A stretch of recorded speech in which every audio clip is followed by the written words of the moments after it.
Hello friends, welcome back to the my new video guys on my YouTube channel guys. Today friends we are going to talk about guys how can we on talkback in our Poco phone. Friends you want to on guys your talkback in your Poco phone, so friends you can own it. And friends now let's see how can we on talkback in our Poco phone guys. Today I will show you in this video guys. So before starting video friends, first of all go and subscribe the channel guys, click the bell icon, like my video guys.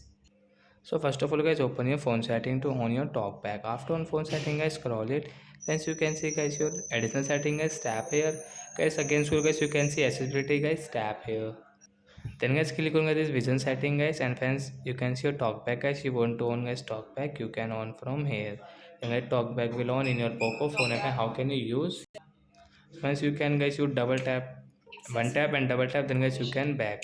And guys you want to scroll your screen, you can scroll with your two finger. One finger guys you cannot use the talkback setting. For a person guys who is blind guys, they use talkback because guys they want to on guys setting, they want to open guys call setting. So they click on icon and get they listen sound and get they use talkback setting like that. So that's it guys, thanks for watching the video, bye guys.